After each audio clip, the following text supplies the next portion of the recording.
Congolaises, Congolais, mes très chers compatriotes,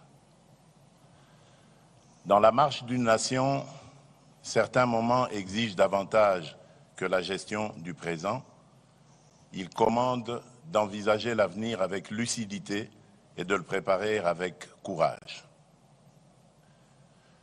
Lorsque les défis mettent à l'épreuve notre unité et notre destin collectif, nous devons savoir transcender nos clivages habituels, rassembler nos forces et transformer l'épreuve en une occasion de renouveau. C'est dans cet esprit de responsabilité, de rassemblement et de confiance en l'avenir que je m'adresse aujourd'hui à la nation.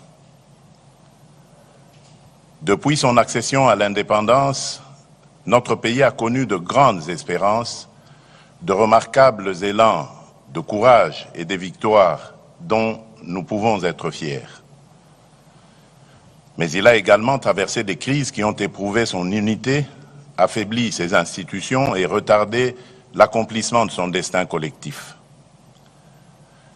À peine indépendante, notre jeune République fut confrontée aux sécessions, aux affrontements politiques, aux ingérences extérieures et aux luttes pour le pouvoir. Vinrent ensuite les longues années de forte concentration du pouvoir, les convulsions d'une transition difficile, les guerres successives, les violences communautaires, l'affaiblissement de l'autorité de l'État et la prédation de nos ressources. Depuis plus de 3 décennies, l'Est de notre pays porte dans sa chair la part la plus cruelle de cette histoire. 30 ans, ce n'est plus une crise passagère, c'est une génération entière qui est décimée. Des enfants sont nés sous le bruit des armes, ont grandi dans l'insécurité et sont devenus à leur tour les parents d'enfants qui n'ont jamais connu une paix véritable. Cela se passe dans notre pays. Des millions de nos compatriotes ont été tués, déplacés ou contraints à l'exil. Des femmes ont subi l'indicible. Des familles ont été dispersées, des villages détruits et des communautés autrefois unies dressées les unes contre les autres. Des richesses qui auraient dû financer nos écoles, nos hôpitaux, nos routes et notre développement ont alimenté la guerre, la contrebande et la criminalité transnationale. À Goma, Bukavu, Bunagana, Rutshuru, Masisi, Nyiragongo, Lubero, Beni, Djougou, Irumu, Calais, Uvira et dans tant d'autres territoires meurtris, des générations entières ont appris à vivre dans l'incertitude, à fuir dans l'urgence et à rebâtir sans cesse ce que l'agresseur et ses supplétifs venaient de détruire dans leur entreprise meurtrière. Pourtant, hier comme aujourd'hui, notre peuple a toujours résisté. Il a résisté par son courage, par sa foi et par son indéfectible attachement à l'unité nationale, porté par une conviction profondément enracinée, à savoir, malgré les épreuves, nous demeurons une seule nation, unis par une même communauté de destin. Car la République démocratique du Congo n'a jamais cessé de vivre dans le cœur de ses filles et de ses fils. C'est précisément cette fidélité à la République qui, chaque fois que la souveraineté, l'intégrité du territoire, l'unité nationale, la paix civile ou la stabilité des institutions étaient menacées, a conduit les Congolais à se retrouver autour d'une même table. Face aux armes, aux divisions et aux blessures de l'histoire, nous avons toujours su chercher, par la parole, le chemin du compromis. Le dialogue s'est ainsi imposé comme une voie du consensus, de la réconciliation et de la reconstruction nationale. Nous avons connu des tables rondes, des conférences, des concertations, des forums et des négociations. Certains de ces processus ont empêché notre pays de sombrer davantage.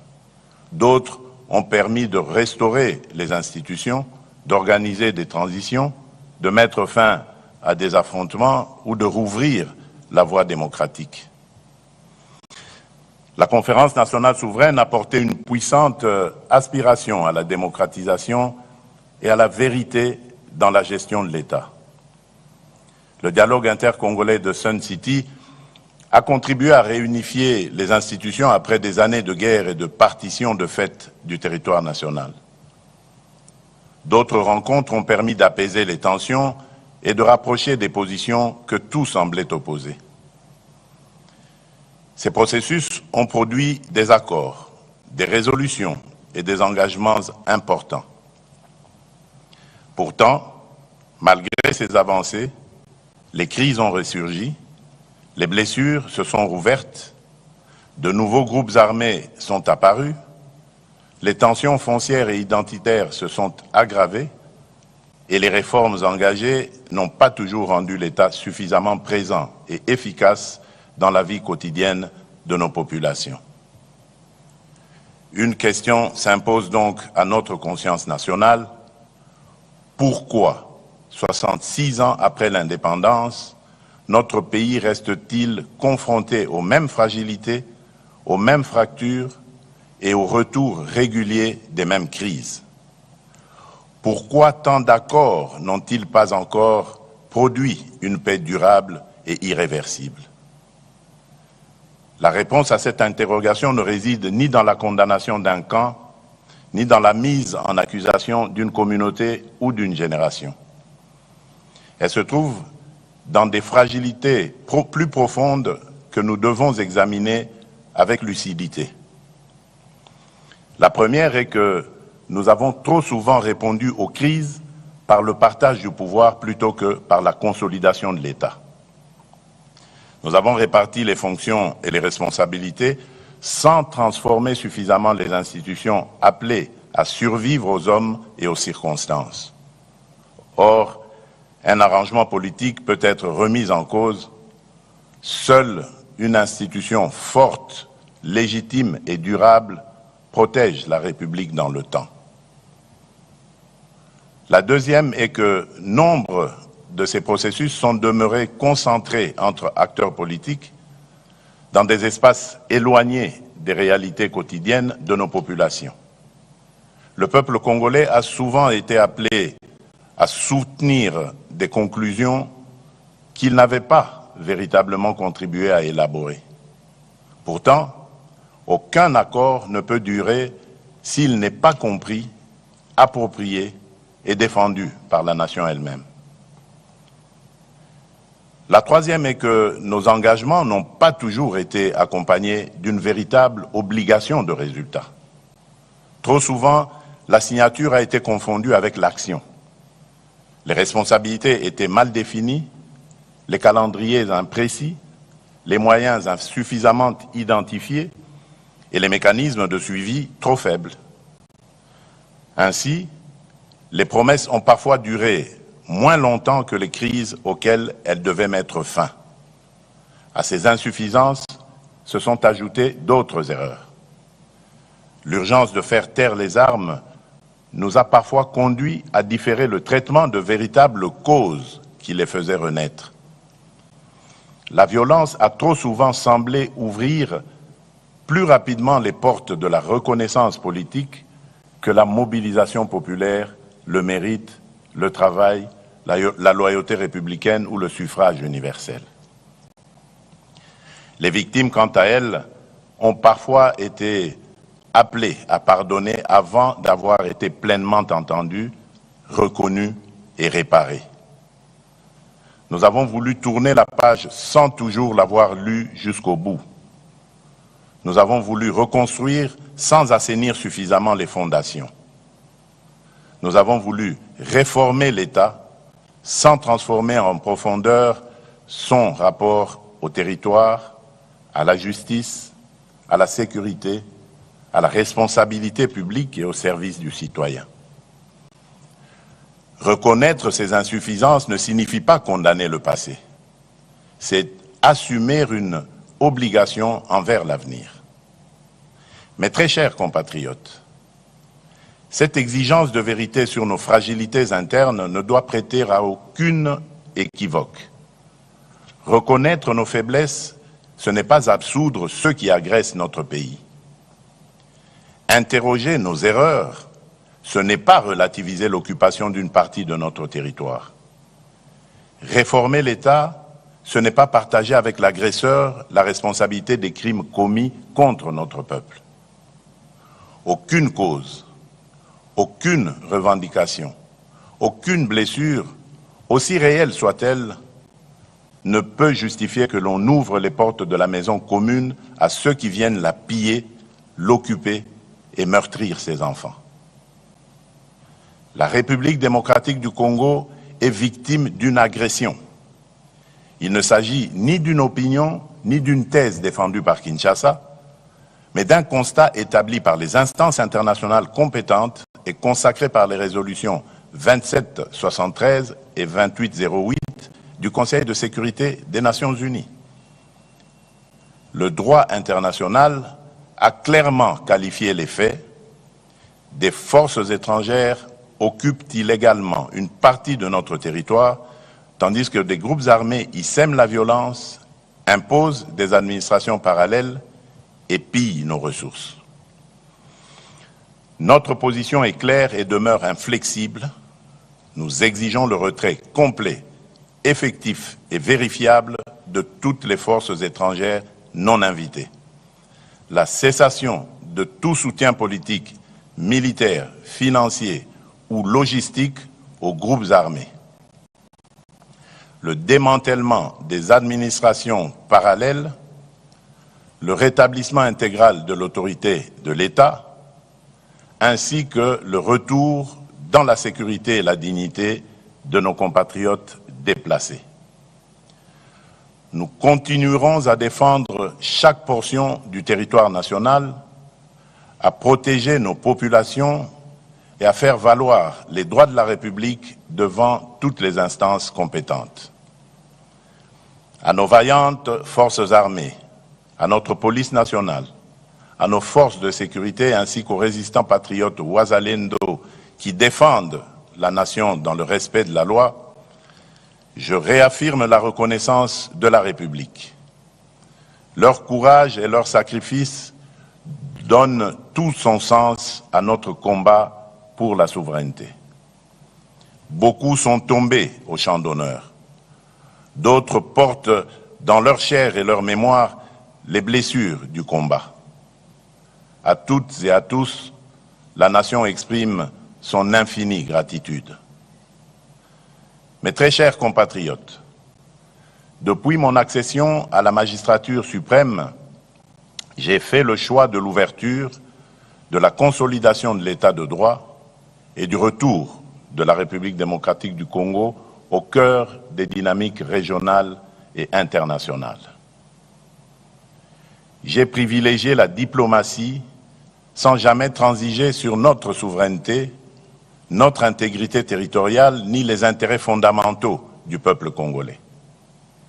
Les processus engagés à Washington et à Doha, ainsi que les initiatives conduites sous l'égide de l'Union africaine, avec l'appui de la CIRGL, de la SADC, de l'Union européenne et des Nations unies, ont ouvert de nouvelles perspectives de sortie de crise.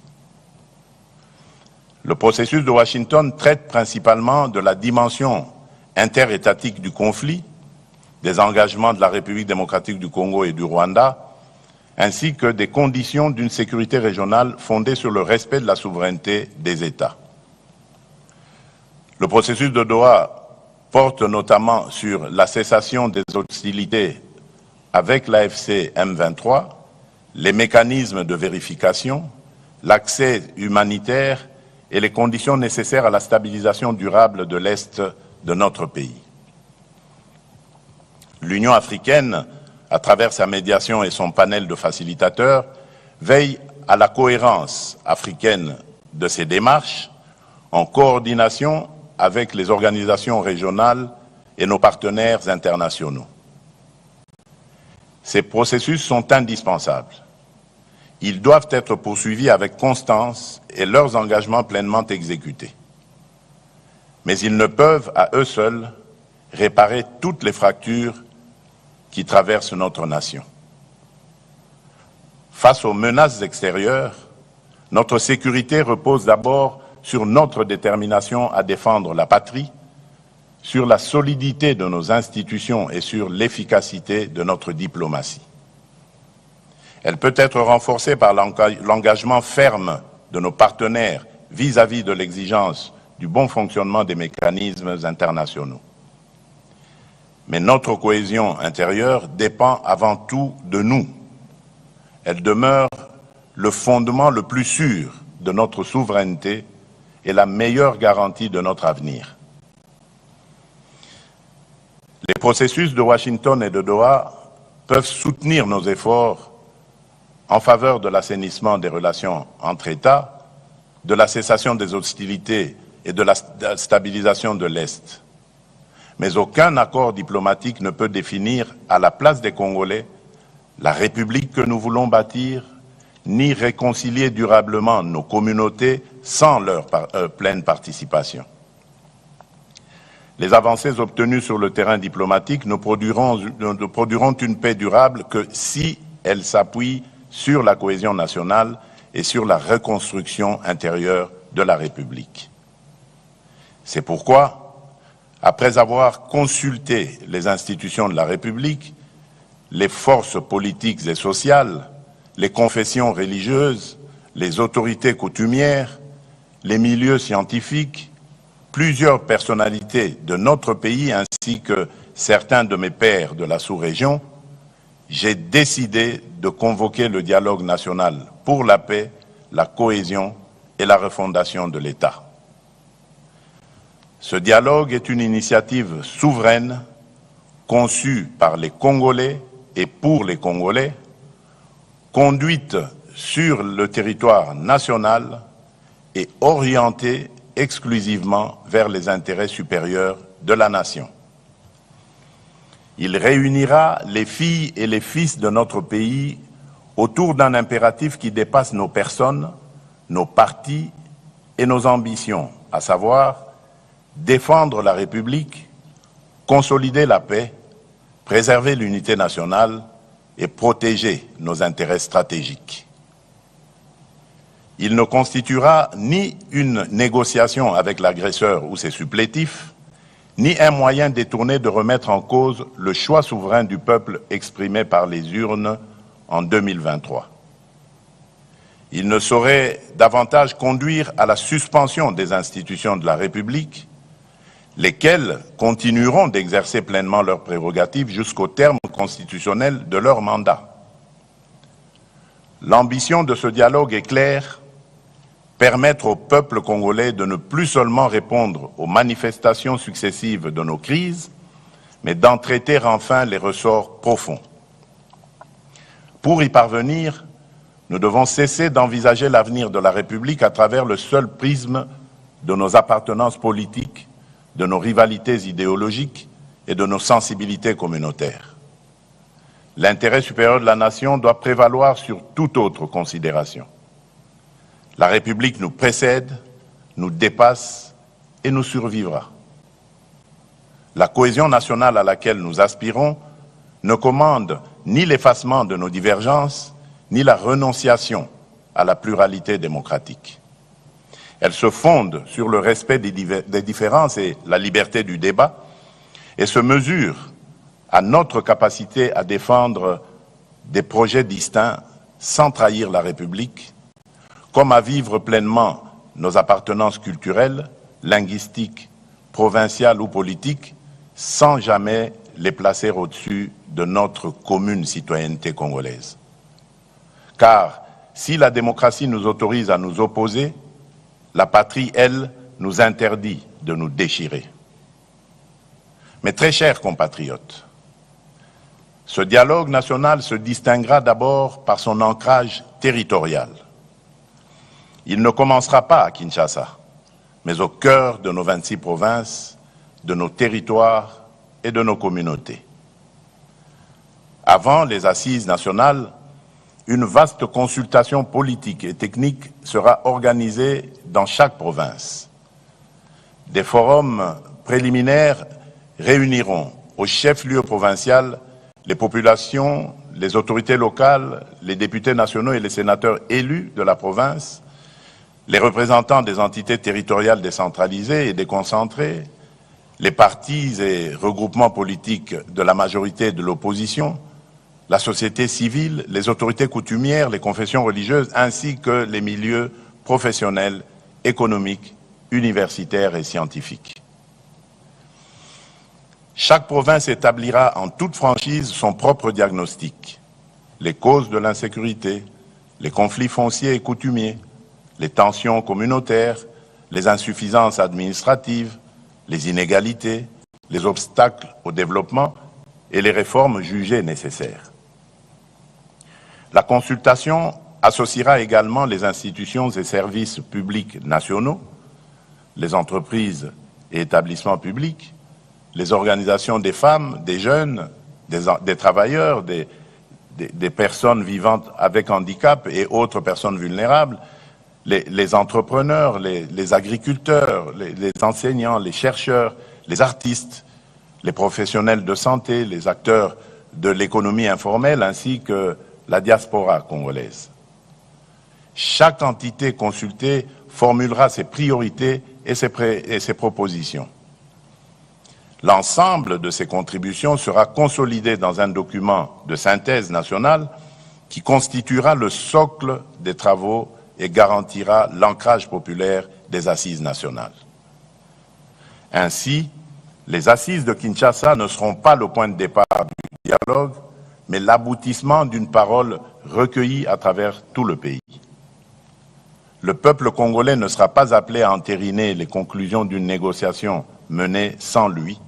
Il sera la source, la conscience et le véritable auteur de ce processus. Les assises nationales réuniront des délégués reflétant la diversité politique, institutionnelle, sociale, territoriale et culturelle de la nation.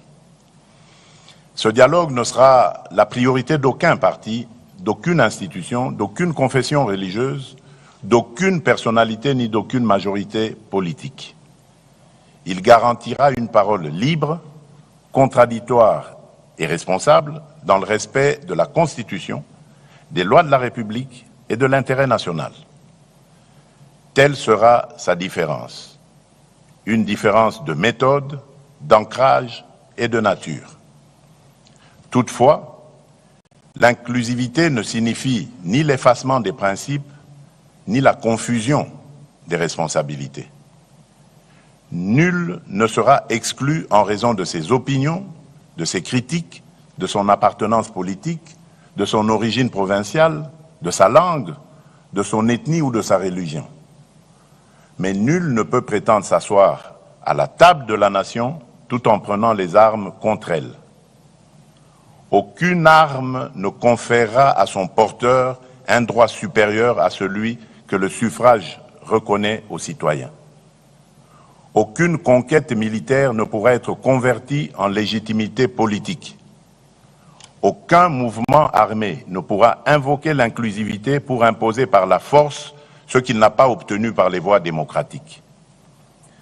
Ne pourront donc pas participer à ce dialogue en qualité de composante politique ceux qui, à l'ouverture du processus, combattent par les armes l'ordre constitutionnel, occupent par la force une partie du territoire national, administrent illégalement des entités de la République ou agissent au service d'une puissance étrangère, en l'occurrence le Rwanda.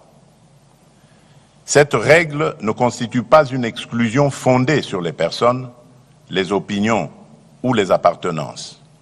Elle exprime la réprobation de la nation à l'égard de ceux qui mènent la guerre contre la République, ses institutions et ses citoyens, tout en revendiquant les droits attachés à la vie démocratique.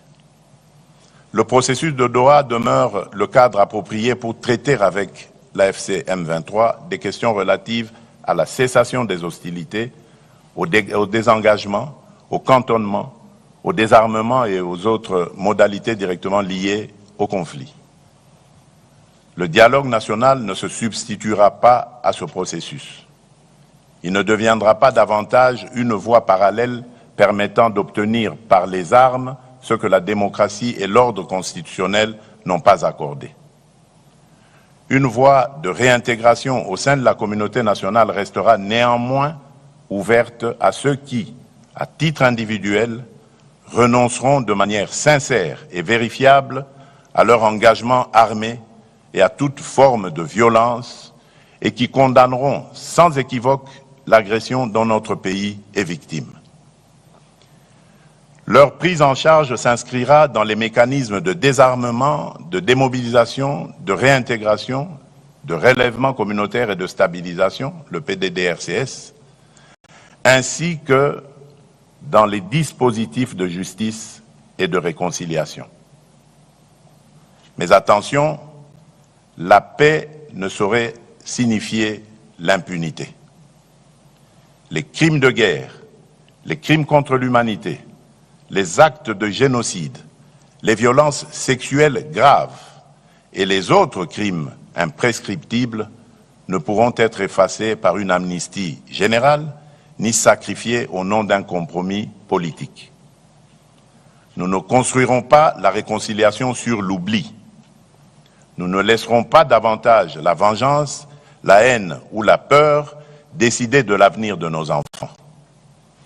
Notre responsabilité sera de tenir ensemble deux exigences indissociables, ouvrir le chemin de la paix à celles et ceux qui renoncent sincèrement à la violence et garantir la justice à celles et ceux qui en ont été les victimes.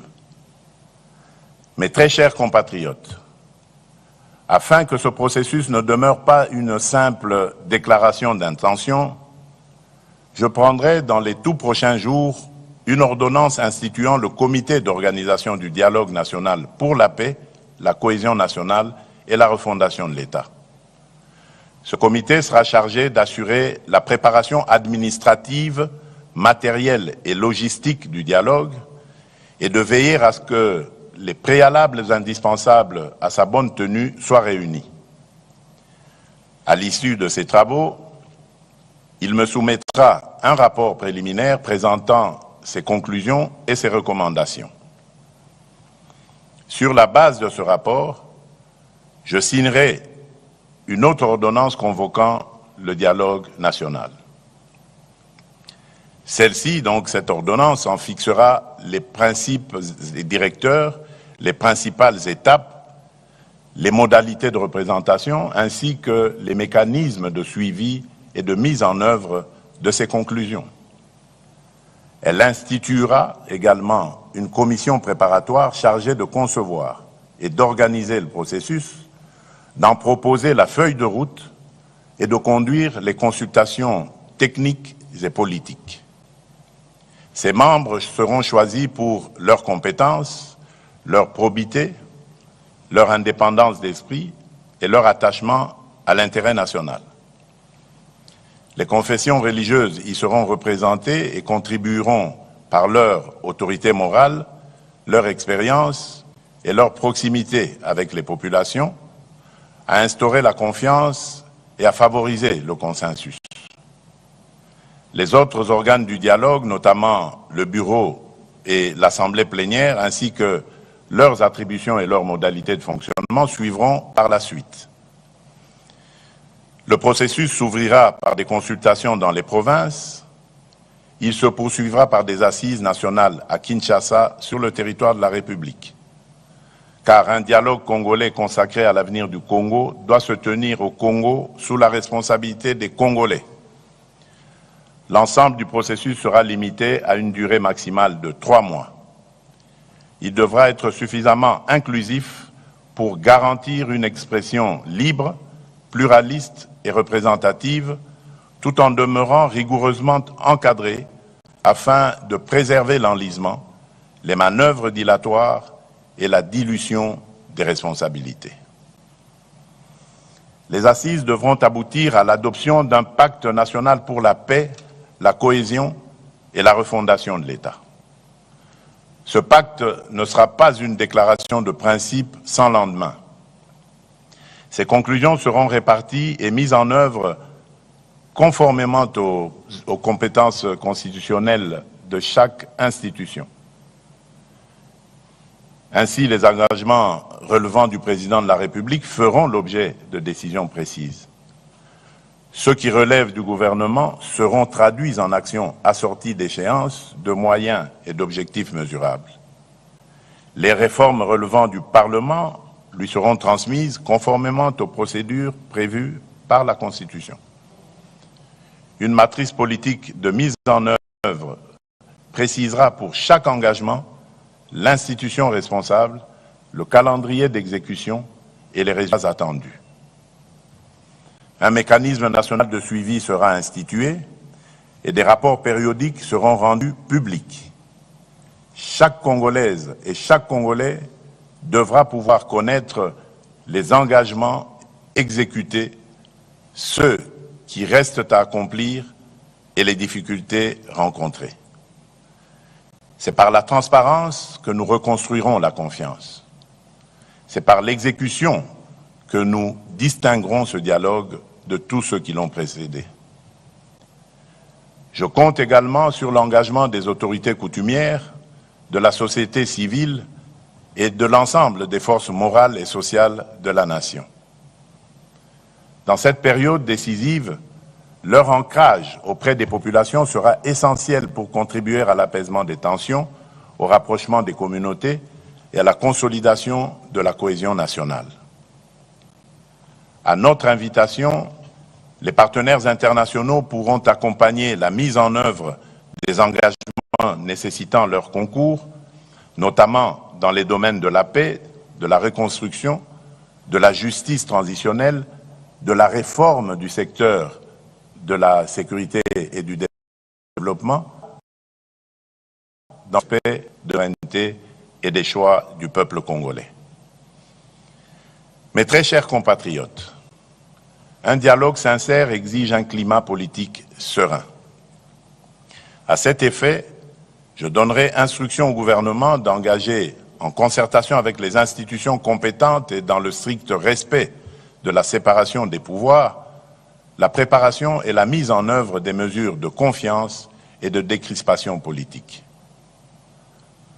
Conformes à la législation en vigueur, ces mesures devront préserver l'indépendance de la justice, garantir les droits des victimes et tenir compte des impératifs de sécurité nationale, tout en favorisant un débat apaisé dans lequel chacun pourra défendre ses convictions sans haine, intolérance ni violence.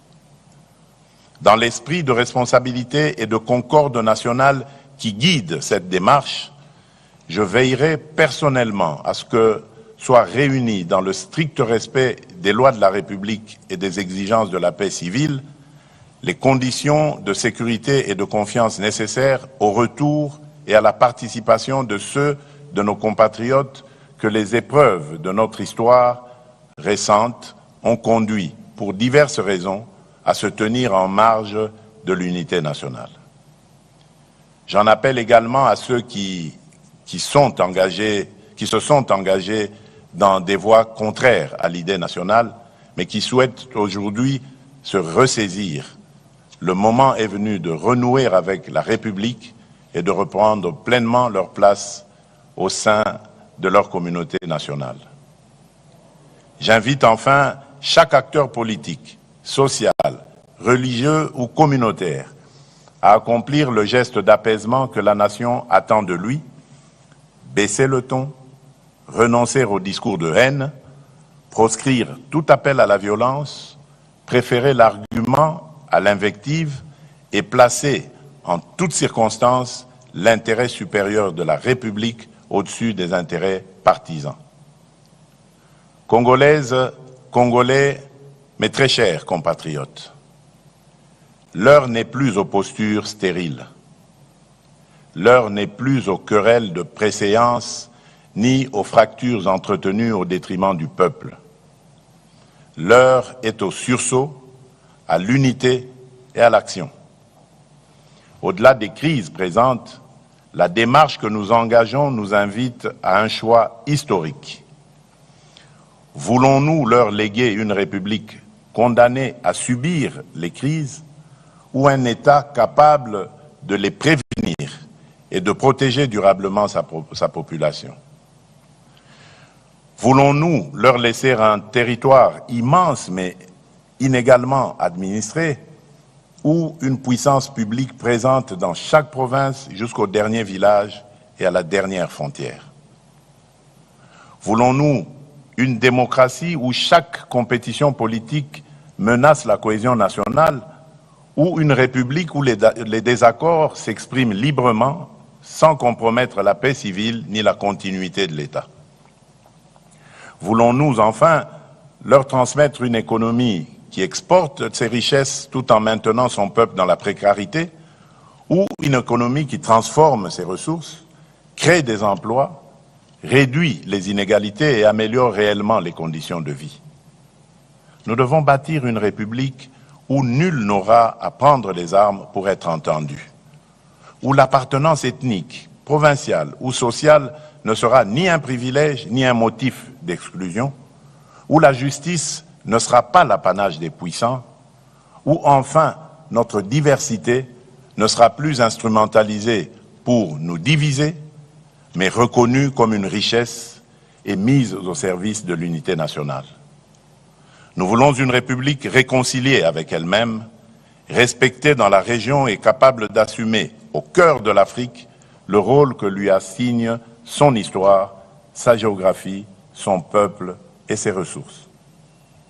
À la jeunesse congolaise, je veux dire ceci. Ce dialogue ne concerne pas seulement le pays tel qu'il est aujourd'hui. Il engage l'État dont vous hériterez demain. Ne laissez personne décider de votre avenir sans vous. Prenez toute votre place dans ce processus.